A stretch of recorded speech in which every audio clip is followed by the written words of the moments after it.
नमस्कार. मराठी व्याकरणामध्ये आपली 20 घटक शिकून झालेले आहेत आणि या व्हिडिओ लेक्चरमध्ये आपल्याला 21वा टॉपिक म्हणजेच शब्दशक्ती हा घटक बघायचा आहे. बरं, आता शब्दशक्ती शिकवत असताना मी पहिल्यांदाच किंवा दुसरा किंवा तिसऱ्या टॉपिकला तिसऱ्या क्रमांकाला पण शिकवू शकलो असतो, पण आपण तसं केलं नाही. का नाही केलं? कारण की पोलीस भरतीला याच्यावरती जास्त प्रश्न विचारले जात नाहीत. ठीक आहे, मग आता पोलीस भरतीला बरं, या शब्दशक्तीचे मुख्य 3 प्रकार पडतात: अभिधा, लक्षणा, व्यंजना. हे प्रकार ओळखता आले की तुमचा अभ्यास झाला असं समजायचं. काही जण हुशार विद्यार्थी असतील ते म्हणतील, सर यांचे उपप्रकार पण असतात ना, मग त्यांचं काय? अरे, एक तर प्रश्नच विचारत नाही, या टॉपिकवरती प्रश्नच विचारत नाही, आणि विचारला तर बेसिक लेवलचा प्रश्न विचारतात, किंवा जो कुठला अवघड प्रश्न तुम्हाला वाटतो ना की हा अवघड विचारला होता सर, मग शिकवा की आम्हाला, तो अवघड प्रश्न पण तयार केलेला नसतो, तो त्यांनी एमपीएससीतला कॉपी पेस्ट केलेला असतो. मग एमपीएससीत सुद्धा जवळपास 30-35 उदाहरणं आहेत. मग ते 30-35 उदाहरणं एमपीएससीने विचारलेली तुम्ही एमपीएससीच्या प्रश्नसंचातून पाठ जरी करून टाकली ना अवघडवाली, बरं 35 एक उदाहरणं असतील, अवघडवाली 10 ते 12 असतील, मग ती 10 ते 12 जरी पाठ केली ना तरी सुद्धा तुम्हाला त्याच्यातून मार्क मिळून जातात. ठीक आहे, आता मी परत एकदा रिपीट करतो की तुमच्या लेवलला काय महत्वाचं आहे, तर शब्दशक्तीचे मुख्य 3 प्रकार पडतात आणि ते 3 प्रकार फक्त ओळखता आले की तुमचा अभ्यासक्रम म्हणजे पोलीस भरतीचा अभ्यासक्रम इथे संपतो. त्यांच्या उपप्रकारात जाण्याची गरज नाहीये. प्रश्न जे विचारलेले आहेत ते एमपीएससीचे कॉपी पेस्ट केलेले आहेत. ते 12-13 प्रश्न फक्त कॉपी पेस्ट, म्हणजे तुम्ही ते पाठ करून टाकले तर जरी विचारला प्रश्न अवघड उपप्रकारांवरती, तो एमपीएससीचा 100% कॉपी पेस्ट असेल, तिथं तुमचा मार्क येऊन जाईल. चला, तर शब्दशक्ती, शब्दामध्ये विविध अर्थ व्यक्त करण्याची जी शक्ती असते त्याला म्हणतात शब्दशक्ती. ठीक आहे, आजपर्यंत अर्थावरती किंवा व्याख्येवरती कधीच प्रश्न विचारला नाही, आपल्याला गरज पण नाही पाठ करायची. याच्यावर प्रश्न विचारले, शब्दशक्तीचे मुख्य किती प्रकार पडतात? तर 3 प्रकार पडतात. शब्दशक्तीचे मुख्य प्रकार किती आहेत? 3. अभिधा, लक्षणा, व्यंजना. काय काय?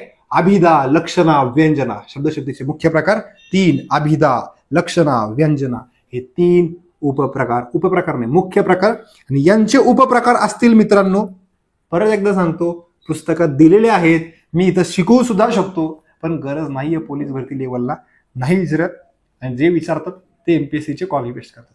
एमपीएससीचे बघा, आजपर्यंत एमपीएससीने या टॉपिकवरती जवळपास 50 प्रश्न विचारले असतील, आणि त्या 50 पैकी मी आकडा सांगतो, अंदाजे 12 प्रश्न हे उपप्रकारांवरती विचारले असतील, उपप्रकार, आणि जवळपास 38 प्रश्न हे मुख्य प्रकारांवरती, म्हणजे फक्त अभिधा, फक्त लक्षणा किंवा फक्त व्यंजना असं उत्तर दिलेलं आहे.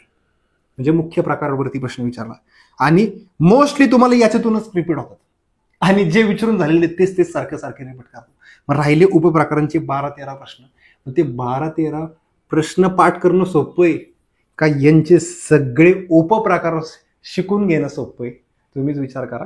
यांचे उपप्रकार शिकत गेलो तो खूप कन्फ्युजिंग आहे, त्यामुळे नाही करायचे उपप्रकार. यांचे पुस्तकात दिले, ज्यांची हौस असेल त्यांनी पुस्तकातून करून घ्या. असं समजा योगेश सरांना उपप्रकार शिकवता येत नाही, काही हरकत नाही, मला उगाच 2-4 विद्यार्थ्यांना खुश करायचे म्हणून मी बाकीच्यांचं कन्फ्युजन करून टाकेल, असं मला या ठिकाणी करायचं नाहीये. चला, अभिधा, लक्षणा, व्यंजना या ठिकाणी आपण शिकवायला सुरुवात करू. अभिधा.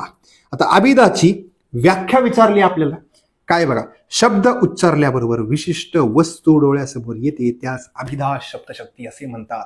शब्द उच्चारला, पेन म्हटलं की पेन डोळ्यासमोर उभा राहिला, मोबाईल म्हटलं की मोबाईल डोळ्यासमोर उभा राहिला, खुर्ची म्हटलं की खुर्ची डोळ्यासमोर उभा राहिली, फाईल म्हटलं की फाईल डोळ्यासमोर, घर म्हटलं की घर. म्हणजे शब्द उच्चारले की डोळ्यासमोर चित्र उभं राहतं, त्याला म्हणायचं अभिधा शब्दशक्ती. शब्द उच्चारलात, डोळ्यासमोर शब्द उभं राहिला, म्हणजे चित्र उभं राहिलं की त्याला म्हणायचं अभिधा शब्दशक्ती. ठीक आहे, समजलं असेल.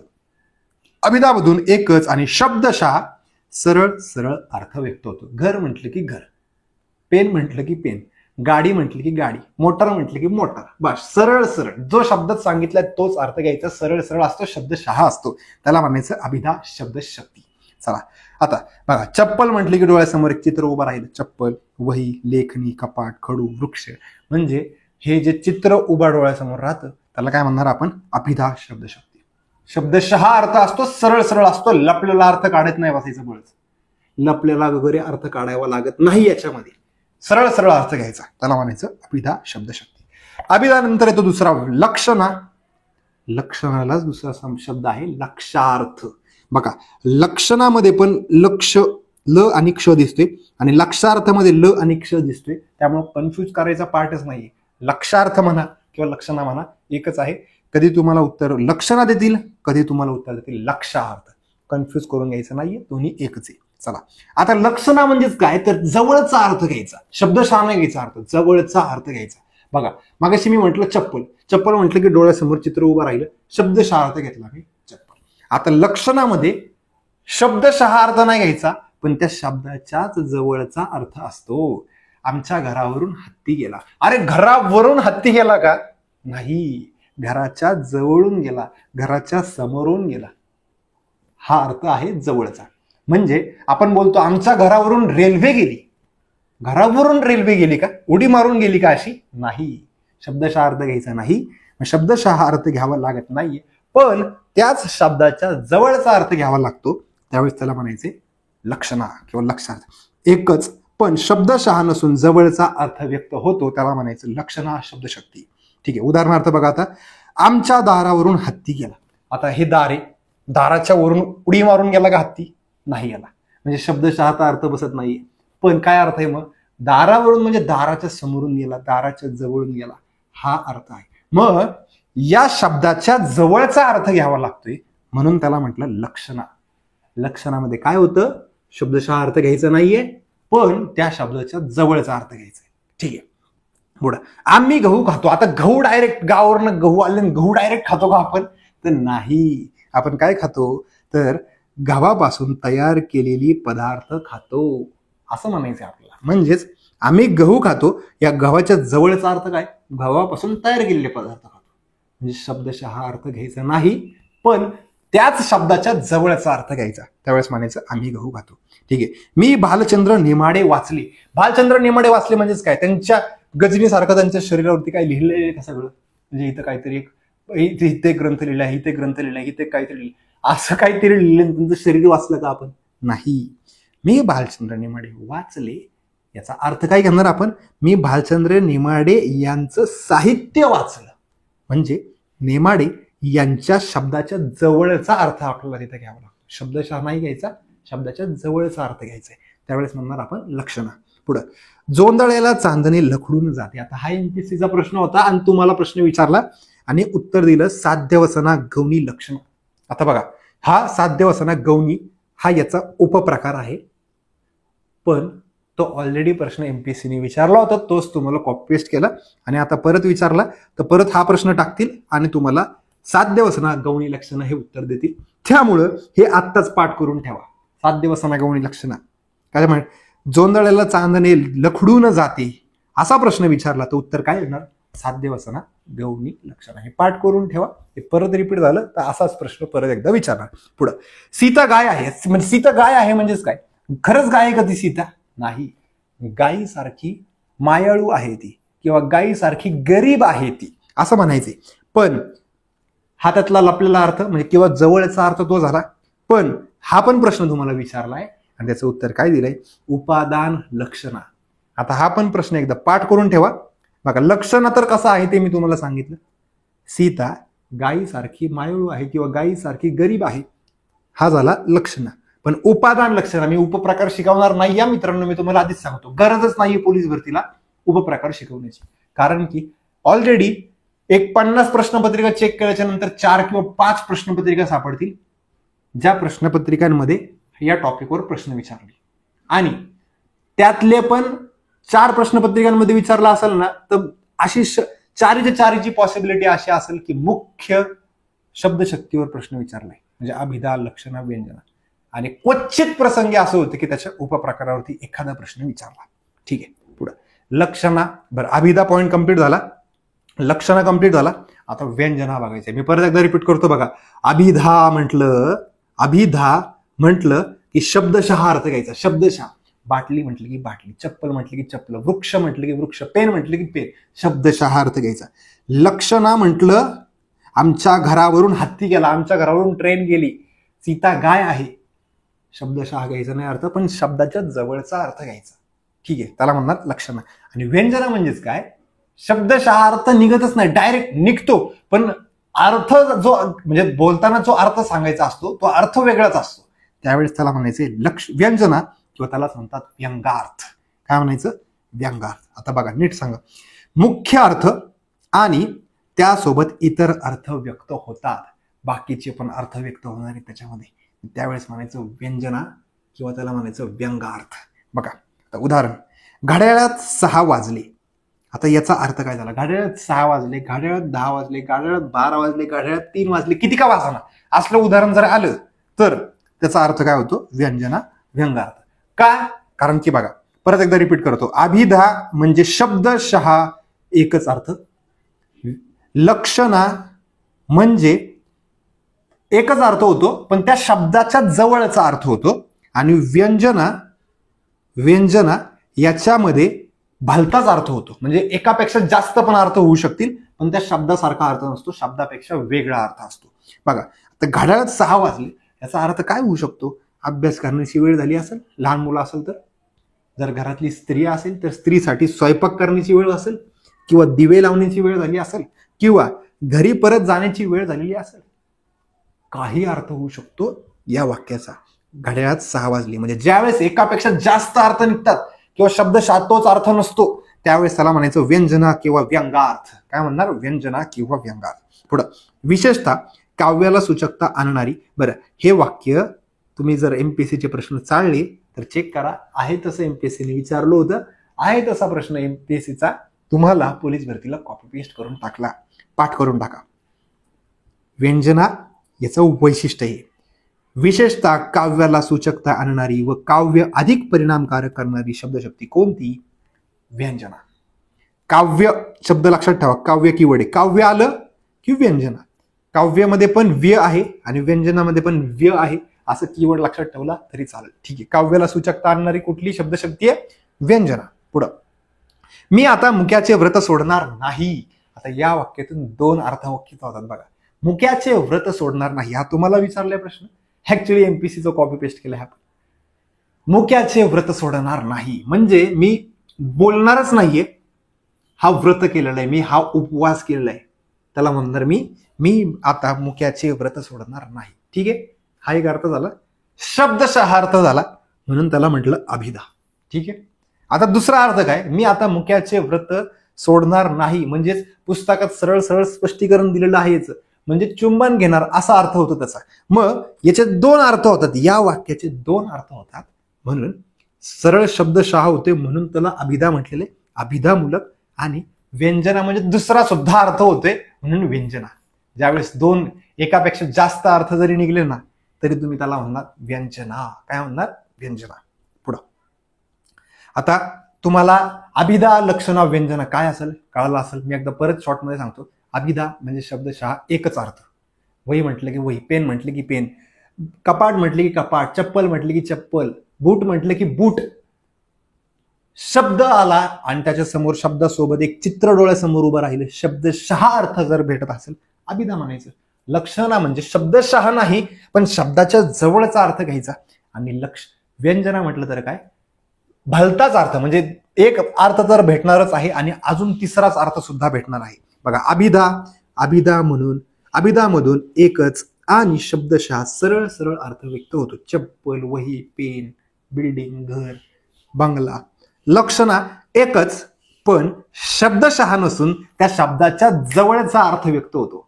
म्हणजे आमच्या घरावरून हत्ती गेला, घरावरून नाही गेला, घरात जवळून गेला, घरात समोरून गेला, शब्दाच्या जवळचा अर्थ आहे. चला ताटावरती बसा. ताटावर बसा म्हणजे काय? आपण येऊन ताटावर बसणार आहे का डायरेक्ट? ताटावर नाही बसणार, ताटाच्या जवळ बसणार आहे. जेवायला बसणार तेव्हा ताटाच्या जवळ बसणार. ताटावर बसतो का आपण? नाही, पण बोलताना म्हणतात चला ताटावरती बसा. ताटावर कसं बसेल?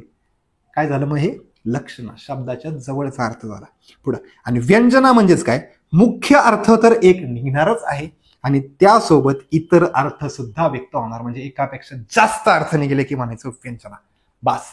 आता ही जी स्लाइड दिली आहे या स्लाइडला या लेक्चरची मी मास्टर स्लाइड म्हणतो, कारण की हे असं स्पष्टीकरण तुम्हाला कुठल्याच पुस्तकात दिलेलं नाहीये. हे मी माझ्या भाषेत लिहिले, आधी सांगतो, हे मी माझ्या भाषेत लिहिले, कारण की तुम्हाला फक्त ओळखण्यासाठी प्रश्न विचारतात. मग ओळखायचं कसं? त्यासाठी एवढं स्पष्टीकरण सफिशियंट आहे, खूप आहे. ठीक आहे, चला आता पुढे जाऊयात. आता आपण काय करूयात, याच्यावरती पोलीस भरतीला विचारलेली उदाहरणं 15-16 उदाहरणं आहेत, ती मी इथं घेतली, आणि एक 7-8 उदाहरणं एमपीएससीने विचारलेली आहेत अशी घेतलीत, जी तुम्हाला विचारली जाऊ शकतात. अशी एकूण 22 उदाहरणं घेतलीत. ही 22 उदाहरणंच फक्त 2-4 वेळा रिवाइज केली ना तुम्ही, तुमचा एकही प्रश्न शब्दशक्तीवरती चुकणार नाही, ही गॅरंटी. बघा चला आता आपण एक एक शब्द किंवा एक एक शब्दशक्ती ओळखायला शिकूयात. सीता गाय आहे. बरं, सीता गाय असू शकते का रे? एक व्यक्ती गाय आहे, शब्दशः अर्थ मॅच होतोय का? नाही, शब्दशः अर्थ नाही, अभिधा नाही. चला, सीता गाय आहे म्हणजे सीता ही गायीसारखी काय आहे? मायाळू आहे किंवा गायीसारखी काय आहे? तर गरीब आहे. गरीब गाय म्हणतो ना आपण, काय बोलत नाही कोणाला, काय नाही, मग गरीब आहे म्हणजे गायीसारखी आहे. म्हणजे या शब्दाच्या जवळचा अर्थ आहे, जवळचा अर्थ असेल की लक्षणा असतं, मग याचं उत्तर आहे लक्षणा शब्दशक्ती. काय उत्तर याचं? लक्षणा शब्दशक्ती. ठीक आहे, समजलं असेल तुम्हाला. बघा, अभिधा शब्दशः, लक्षणा शब्दाच्या जवळचा, व्यंजना म्हणजे तो शब्दासह हा अर्थ पण होणार आणि अजून सुद्धा वेगळे अर्थ व्यक्त होणार. पुढं, सूर्य अस्ताला गेला. वेळेचा बोध होतोय इथं मित्रांनो. घड्याळात 5 वाजले, 10 वाजले, 15 वाजले, 15 म्हणजे 3 वाजले. सूर्यास्त झाला, सूर्योदय झाला, हे वेळ दाखवणारे शब्द आहेत. सूर्योदय झाला, सूर्यास्त झाला. आता सूर्यास्त झाला याचा अर्थ काय होतो? तर याच्यातून काय शब्द अर्थ व्यक्त होतात. एखादा व्यक्ती जर म्हणत असेल घरात, तुमचे आजोबा म्हणत असतील, ए अरे चला सूर्यास्त झाला, आता पुढे काय होईल? मग अभ्यासाला बसा, झाडून काढा, स्वयंपाक करा, अजून वेगळी काय असेल तर ते काम करायला सांगतील. म्हणजेच सूर्यास्त झाला हा या वाक्यातून काय होते? वेगवेगळे अर्थ व्यक्त होत आहेत आणि एकापेक्षा जास्त अर्थ व्यक्त झाले की त्याला म्हणायचं व्यंजना शब्दशक्ती. काय म्हणायचं? व्यंजना शब्दशक्ती. मित्रांनो, मी आधीच सांगतोय की हा टॉपिक जो आहे तो 100% मी माझ्या शब्दामध्ये शिकवत आहे, माझ्या भाषेत शिकवते. हे अशी भाषा, असे शब्द तुम्हाला पुस्तकात सापडणार नाही. ओळखायचं कसं? एवढाच प्रश्न असतो आपल्याला. मग त्यासाठी कुठल्याही शब्दात ओळखलं तरी चालते, आपल्याला उत्तर येण्याशी मतलब आहे. मग उत्तर कसं काढायचं हे मी तुम्हाला 100% शिकवते. चला पुढं, भुंकणारा कुत्रा चावत नसतो. आता जर एखादा व्यक्ती हे वाक्य बोलत असेल, भुंकणारा कुत्रा चावत नसतो, हे वाक्य जर बोलत असेल तर मी काय म्हणणार? अरे ते नुसतंच बडबड आहे, ते काम काहीच करत नाही, असं म्हणायचं होतं. पण मी काय म्हटलं? अरे भुंकणारा कुत्रा चावत नसतो म्हणजे हे वाक्य वेगळं आहे, पण वाक्यातून अर्थ काय सांगायचा आहे मला? भलताच अर्थ सांगायचा आहे. म्हणजे तिसराच अर्थ सांगायचा आहे. तो काय अर्थ आहे? तर जी नुसती बडबड करणारी व्यक्ती असती ती काहीच काम करत नाही असं सांगायचं होतं. म्हणून भलताच अर्थ ज्यावेळेस व्यक्त होतो त्यावेळेस त्याला म्हणायचं व्यंजना शब्दशक्ती. काय म्हणणार आहे आपण त्याला? व्यंजना शब्दशक्ती. पुढं, गंगेत गवळ्यांची वसती. आता बघा, गंगेत, गंगा म्हणजे गंगा नदी, गंगेत गवळ्यांची वस्ती आहे असं मी जर यावेळेस म्हणाल त्यावेळेस काय अर्थ व्यक्त झाला त्याच्यातून? गंगेत गवळ्यांची. आता गंगेत हे शब्द बरोबर आहे का? नाही. गंगेजवळ, गंगेजवळ किंवा गंगेच्या किनारी किंवा गंगेजवळ गवळ्यांची वस्ती आहे म्हणजे शब्दाच्या जवळचा अर्थ आहे. म्हणजे शब्दाच्या जवळचा अर्थ असेल की त्याला म्हणायचं लक्षणा शब्दशक्ती. काय म्हणणार त्याला? लक्षणा शब्दशक्ती असे म्हणणार. समजलं असेल? नीट बघा पुढं, समाजात वावरणारे असले साप ठेचून काढले पाहिजेत. म्हणजे जे दुष्ट व्यक्ती असतात त्या दुष्ट व्यक्तींना ठेचून काढलं पाहिजे असं ज्यावेळेस म्हटलं जाते त्यासाठी वाक्य काय वापरलं? समाजात वावरणारे असले साप ठेचून काढले पाहिजे. पण वाक्यात जे शब्द वापरले शब्दशः अर्थ मॅच होते का? नाही. भलताच अर्थ व्यक्त करते. भलताच अर्थ व्यक्त केला की म्हणायचं व्यंजना शब्दशक्ती असे म्हणायचं. काय म्हणायचं? व्यंजना शब्दशक्ती असे म्हणणार. ठीक आहे, पुढं. आता सुनबाई, संध्याकाळ झाली. बघा, संध्याकाळ झाली, सकाळ झाली, दुपार झाली, 12 वाजले, 3 वाजले, 6 वाजले, सूर्योदय झाला, सूर्यास्त झाला. हे सगळे काय आहेत? व्यंजना आहेत मित्रांनो, व्यंजना. बघा, सुनबाई, ज्यावेळेस सासूबाई म्हणतायत की सुनबाई संध्याकाळ झाली, आता काय करा? स्वयंपाक करा किंवा बिछाना टाका किंवा काही असू शकतं ना. संध्याकाळ झाली याचा अर्थ काय? कशाची वेळ झाली? स्वयंपाक करण्याची वेळ झाली, दिवे लावण्याची वेळ झाली, अभ्यास करण्याची वेळ झाली किंवा शेतातून परत येण्याची वेळ झाली. काही अर्थ होऊ शकतो. मग एकापेक्षा जास्त अर्थ व्यक्त होत आहेत त्यावेळेस त्याला म्हणणारे व्यंजना शब्दशक्ती. काय म्हणणार? व्यंजना शब्दशक्ती. पुढं आमच्या दारावरून हत्ती गेला, असं दार होतं दाराच्या वरून हत्ती गेला का? अजिबात नाही, दाराच्या जवळून गेला, दाराच्या जवळून गेला. मग दाराच्या जवळून जर गेला तर शब्दाच्या म्हणजे दार या शब्दाच्या जवळचा अर्थ आहे, शब्दशः अर्थ आहे पण जवळचा अर्थ आहे. जवळचा अर्थ असला की त्याला म्हणायचं लक्षणा शब्दशक्ती. काय म्हणणार त्याला? लक्षणा शब्दशक्ती. ठीक आहे. आता थोडस हे 7 उदाहरणं मी परत एकदा रिवाइज करतो, फास्ट मध्ये रिवाइज करतो. बघा आपलं उत्तर अभिदा कुठंतरी आलं का? कुठंच नाही आलं. हा सगळ्यात मोठा सिक्रेट आहे मित्रांनो या टॉपिकचा. तुम्हाला ज्यावेळेस उदाहरण विचारतात ना, उदाहरण विचारले आणि तुम्हाला अभिदा उत्तर दिले असं कधीच होत नाही. का होत नाही? कारण की अभिदामध्ये एकच शब्द विचारायला लागतो, कपाट, साप किंवा पेन, वही, ऑफिस, बंगला, ढग, आकाश, पृथ्वी असं एकच शब्द विचारायला लागतो. कारण की ते चित्र डोळ्यासमोर उभं राहायला पाहिजे. मग एकच शब्द विचारला त्याच वेळेस उत्तर येतं अभिदा, त्याच वेळेस येतं उत्तर अभिदा. त्यामुळं उदाहरण विचारलंय ना अभिदा उत्तर दिले असं कधीच झालं नाही. एमपीएससीला पण नाही झालं, तुम्हाला पण नाही झालं. त्यामुळं अभिदा हे उत्तर येतच नाही मित्रांनो, लक्षात ठेवा. ज्यावेळेस तुम्हाला एकच शब्दात देतील ना असं चप्पल, कुठली शब्दशक्ती? अभिदा. चित्र उभं राहिलं डोळ्यासमोर तरच अभिदा झालं ते. मग भांडण फक्त कशात राहिलं रे मित्रांनो? 2च भांडण राहिले, लक्षण आहे का व्यंजन आहे, बास. एवढा सिंपल आहे. एक उत्तर तर आपण फिक्स कधीच नाही लिहिणार, कारण की आजपर्यंत कधीच विचारलं नाही, पुस्तकात पण उदाहरणं दिली नाहीत, त्यामुळे तुम्हाला पण विचारणार नाही. मग फक्त उत्तर तुम्हाला काय लिहायचंय? लक्षणा लिहायचं, नाही तो व्यंजना लिहायचंय. मग दोन्हीत भांडण आहे, काय लिहायचं? मग जर शब्दाच्या जवळचा अर्थ असेल तर लक्षणा, शब्दाच्या जवळचा नाहीये भलताच अर्थ व्यक्त झाला तर लिहायचं व्यंजना. समजलं? आता परत एकदा बघा. सीता गाय आहे, गायीसारखी मायाळू आहे, गायीसारखी गरीब आहे, जवळचा अर्थ आहे लक्षणा. सूर्य अस्ताला गेला, वेळ, सूर्य अस्ताला गेला, सूर्योदय झाला, सूर्यास्त झाला, 12 वाजले, 5 वाजले, 3 वाजले, हे वेळ दर्शक शब्द आहेत. वेळ दर्शक वाक्य, ही सगळी वाक्य लिहायची व्यंजनामध्ये. कशात लिहायची? व्यंजना. बघा इथं पण सुनबाई संध्याकाळ झाली, कशात लिहिला आपण? व्यंजना शब्दशक्तीत लिहिला, व्यंजना. परत एकदा बघा. भुंकणारा कुत्रा चावत नसतो, उपमा दिली आहे, म्हणजे त्या माणसाला उपमा दिलेली आहे. आणि उपमा जर देत असेल ना तर त्याचा अर्थ वेगळाच असतो. उपमा दिलेली सगळी वाक्य कशात जातात? व्यंजनामध्ये जातात, लक्षात ठेवा. बघा इथं परत एकदा. समाजात वावरणारे असले साप ठेचून काढले पाहिजे, म्हणजे दुष्ट व्यक्तींसाठी उपमा दिलेली आहे सापाची. मग जर दुष्ट व्यक्तींना सापाची उपमा दिलेली असेल तर याचं पण उत्तर असणार आहे व्यंजना. अभिदा तर आपण कुठंच लिहिणार नाहीये. पुढं गंगेत गवळ्यांची वस्ती. गंगेत नदीमध्ये आहे का? नाही, नदीच्या जवळ आहे, नदीच्या जवळ आहे म्हणजे शब्दाच्या जवळचा अर्थ आहे, उत्तर आहे लक्षणा. ठीक आहे. सुनबाई संध्याकाळ झाली, वेळ दर्शक शब्द आले असे, 12 वाजले, 3 वाजले, 5 वाजले, 10 वाजले, सकाळ झाली, दुपार झाली, संध्याकाळ झाली, सूर्योदय झाला, सूर्यास्त झाला. ही सगळी वाक्य कशात गेली? व्यंजना शब्दशक्तीत गेली. कशामध्ये गेली? व्यंजना शब्दशक्तीत गेली. लक्षात ठेवायचे. समजून जर घेतलं तर एकही प्रश्न तुमचा चुकणार नाही. आमच्या दारावरून हत्ती गेला, दाराच्या वरून गेला का? नाही, दारासमोरून गेला. शब्दाच्या जवळचा अर्थ आहे, जवळचा अर्थ असला की लक्षणा शब्दशक्ती उत्तर लिहिणार.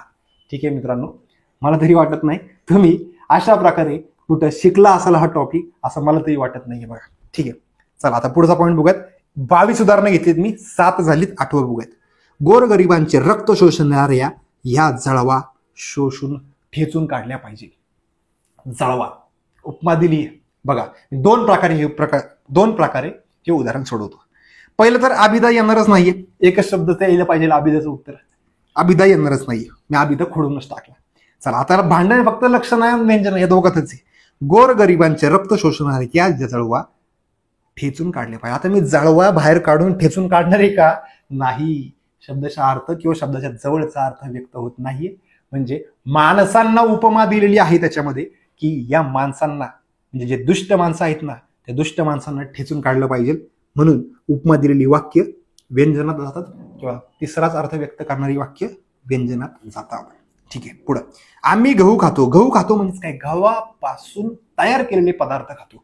मग गहू खातो या गव्हाच्या जवळचा अर्थ आहे, म्हणून ते आहे उत्तर लक्षणा, जवळचा. अभिदा तर मी लिहिणारच नाही, एका शब्दात पाहिजे मला अभिदाचं उदाहरण. पुढं मी केशवसूत वाचला. केशवसूत यांचे साहित्य वाचले, जवळचा अर्थ आहे. जवळचा अर्थ म्हटलं की लक्षणा शब्दशक्ती. काय म्हणणार? लक्षणा शब्दशक्ती. मी भालचंद्र नेमाडे वाचले, मी केशवसूत वाचला. किंवा असं कुठलाही लेखक दिलं आणि त्याच्यामध्ये पुढे लिहिलं की मी हा वाचला, मी तो वाचला, मी हा वाचला, मी तो वाचला, उत्तर लिहिणार लक्षणा. ठीक आहे. मुलांनो या ताटावर बसा.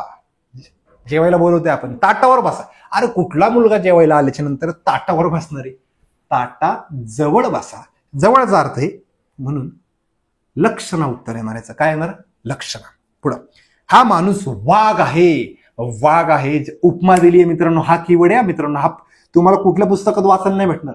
माणसांना ज्यावेळेस उपमा दिली जाते अशी की हा माणूस वाघ आहे, मग वाघ आहे म्हणजेच काय? कामाला वाघ आहे म्हणजे तो न थकता काम करतोय, अशी उपमा झाली तिथं. किंवा तो वाघ आहे म्हणजे तो घाबरतच नाहीये, भीतच नाहीये. किंवा सरळ सरळ दिसते हा माणूस वाघ आहे, याच्यामध्ये माणसाला डायरेक्ट वाघाची उपमा दिलेली आहे. म्हणजे हे वाक्य कशात जाईल तर व्यंजना शब्दशक्तीत जाणार. व्यंजना कशात जाणार आहे? व्यंजना. पुढे, तुरुंगवास म्हणजे राष्ट्रहितासाठी दिलेली अग्निपरीक्षा होय. म्हणजे तुरुंगवासात गेला की राष्ट्रहितासाठी दिलेली ती अग्निपरीक्षा आहे, म्हणजे ती खडतर परीक्षा आहे. या अग्निपरीक्षा याचा जवळचा अर्थ काय आहे? खडतर परीक्षा आहे. तुम्ही तुरुंगवासात गेलात ही खडतर परीक्षा आहे, जवळचा अर्थ आहे म्हणून ते झालं लक्षणा शब्दशक्ती. कशात जाणार ते? लक्षणा शब्दशक्ती. 12 वाजले, मी पहिल्यापासून सांगत आलो रे मित्रांनो.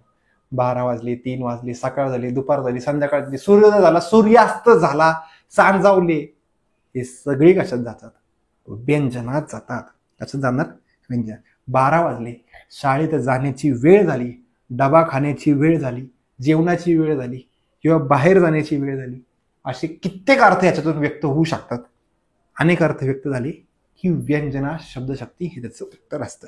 पुढं, गायी पाण्यावर आल्या. अरे गायी पाण्याच्या वरती, नदीवरती गेल्या, नदी पाणी प्यायला जातात ना, मग पाण्यावर आल्या म्हणजेच काय? पाण्यावरती चालतात का त्या? नाही, शब्दशः अर्थ मॅच होत नाहीये. मग गायी पाण्याजवळ आल्या, पाण्याजवळ आल्या शब्दाच्या जवळचा अर्थ आहे म्हणून लक्षणा शब्दशक्ती उत्तर लिहिणार आहे आपण. पुढे, समजत असेल अशी अपेक्षा मित्रांनो. मी 22 उदाहरणं घेतली. कशी घेतली? तुम्हाला पोलीस भरतीला विचारलेली उदाहरणं घेतलीत मी, वेगळी उदाहरणं काही घेतलेली नाहीत. तुम्हाला विचारलेली उदाहरणं आहेत ही सगळी, आणि एमपीएससीची फक्त 7-8 उदाहरणं जी मला वाटते तुम्हाला विचारू शकतात ती इथे ऍड केलेली. चला, मी आता मुक्याचे व्रत सोडणार नाही. मी मगाशीच एक्सप्लेन केलं, मुक्याचे व्रत सोडणार नाही म्हणजे मी बोलणार नाहीये काहीच आता, बरोबर? हे सरळ सरळ अर्थ झाला एक. आणि दुसरा एक अर्थ होतो की मुक्याचे व्रत म्हणजे हे पुस्तकात दिलेले, मी माझे शब्द वापरत नाही इथं आता या उदाहरणासाठी. हे स्पष्टीकरण पुस्तकात दिलेले की चुंबन घेणार म्हणजे मुक्याचे व्रत म्हणजेच काय? मी चुंबन घेणार असा अर्थ एक होते त्याच्यामध्ये. म्हणजे 2 त्याच्यामध्ये काय होतात? व्रत नाही, मुक्याचे म्हणजेच काय? चुंबन. मुक्याचे याला दुसरा समानार्थी शब्द तो. मग अशा 2 अर्थ व्यक्त जर होत असतील तर उत्तर असणारी व्यंजना शब्दशक्ती. गंगेत गवळ्यांची वस्ती. अरे गंगेत गवळ्यांची वस्ती नाही, गंगेत जवळ. गंगेत नाही तर गंगेच्या जवळ गवळ्यांची वस्ती आहे आणि शब्दाच्या जवळचा अर्थ व्यक्त होतोय म्हणून त्याला म्हणणार आम्ही लक्षणा शब्दशक्ती. पुढं, पानिपतावरती 1.25 लाख बांगडी फुटली. आता नीट चेक करा, 1.25 लाख बांगडी फुटली, याच्यातून काय काय अर्थ व्यक्त झाले बघा.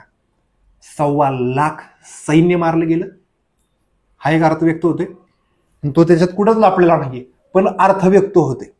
म्हणजे डायरेक्ट भलताच अर्थ व्यक्त झाला हे तर कळते. डायरेक्ट उत्तर लिहिणार मी व्यंजना. अजून काय अर्थ व्यक्त होते? 1.25 लाख बांगडी फुटली म्हणजे 1.25 लाख स्त्रिया विधवा झाल्या, 1.25 लाख स्त्रियांनी डायरेक्ट बांगड्या फोडल्या, हा पण अर्थ एकापेक्षा जास्त अर्थ व्यक्त होतात म्हणून व्यंजना शब्दशक्ती उत्तर लिहिणार. ठीक आहे.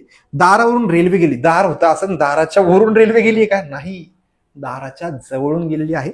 मग शब्दाच्या जवळचा अर्थ आहे म्हणून लक्षणा शब्दशक्ती असं त्याचं उत्तर असणार. उषक काल होता होता काळ रात्र झाली. परत एकदा वेळ दाखवणारा शब्द आलाय. काळ रात्र झाली, सकाळ झाली, दुपार झाली, संध्याकाळ झाली, 12 वाजले, 5 वाजले, 10 वाजले, काळ रात्र झाली. परत एकदा उत्तर काय लिहिणार? व्यंजना शब्दशक्ती. काळ रात्र झाली म्हणजेच काय? संकटाचा काळ, संकटाची काळ आलेली आहे किंवा अंधाराची काळ आलेली आहे.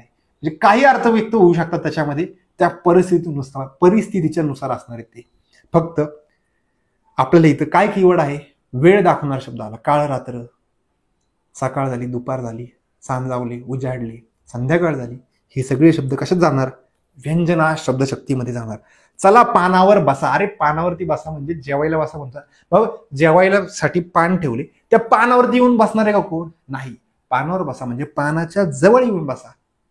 मग या शब्दाच्या जवळचा अर्थ आहे, जवळचे अर्थ व्यक्त होत असेल तर ती शब्दशक्ती असतील लक्षणा शब्दशक्ती. काय लक्षणं? तो निव्वळ साप आहे. ज्यावेळेस उपमा दिली, तो निव्वळ साप आहे. साप आहे. उपमा दिलेली वाक्य ही डायरेक्ट कशात जातात? तर व्यंजना शब्दशक्तीत जातात. लक्षात ठेवा, तो निव्वळ साप आहे. काही अर्थ होऊ शकतो, तो चावतो किंवा तो अजून वेगळे काही अर्थ व्यक्त होऊ शकतात. सरळ सरळ एवढं लक्षात ठेवा, उपमा दिलेलं ना संपला विषय. वाक्य कसं जाणार? व्यंजना शब्दशक्तीत जाणार. पुढं बरं, अशा प्रकारे आपले 22 उदाहरणं. बरं, 22 उदाहरण मी इथं सोडवायला घेतली आणि त्याच्यातून कशी शब्दशक्ती ओळखायची हे मी तुम्हाला शिकवलं. आणि तुम्ही जर नीट ऑब्झर्वेशन केलं असेल तर आपलं अभिधा हे उत्तर कुठं चाललेलं नाहीये मित्रांनो. कारण की अभिधेसाठी उदाहरणात फक्त एकच शब्द पाहिजे. काय पाहिजे? बिल्डिंग, पेन, वही, चप्पल, शूज, खुर्ची, पेपर. अशा प्रकारचा फक्त एकच शब्द याला त्यावेळेस वेळेस आपण अभिधा उत्तर लिहिणार आहे. आणि आजपर्यंत एकदा पण अभिधा उत्तर दिलेलं नाहीये. उदाहरण विचारले, उत्तर त्याचं अभिधा दिले, असं कधीच नाही झालं. अभिधाच्या डेफिनेशन वरती एकदा प्रश्न विचारलाय. म्हणजे शब्द उच्चारताच डोळ्यासमोर जर चित्र उभं राहत असेल तर शब्दशक्ती कुठली? अभिधा. व्याख्या विचारलाय प्रश्न, उदाहरणावरती नाही. उदाहरण विचारले तर तुम्हाला एक तर उत्तर हे लिहावं लागते किंवा हे लिहावं लागते. बस. शब्दाच्या जवळचा अर्थ असेल तर लक्षणा, आणि शब्द एकापेक्षा जास्त अर्थ व्यक्त होत असतील किंवा ते वेळदर्शक शब्द जे असतील किंवा उपमा दिलेले शब्द असतील तर ते सगळे शब्द कशात जातात? व्यंजना शब्दशक्तीत जातात. ठीक आहे. अशा प्रकारे पुरेपूर प्रयत्न केलेला आहे की तुम्हाला कमीत कमी घटकात म्हणजे कमीत कमी कंटेंटमध्ये हा टॉपिक कसा ओळखता येईल हे पुरेपूर प्रयत्न केलाय मी या ठिकाणी, आणि तुम्हाला समजलं असेल अशी अपेक्षा आहे. ठीक आहे. या व्हिडिओमध्ये आपण इथंच थांबूयात. नेक्स्ट व्हिडिओ लेक्चरमध्ये आपण पुढच्या घटकासह भेटूयात. ठीक आहे. थँक्यू.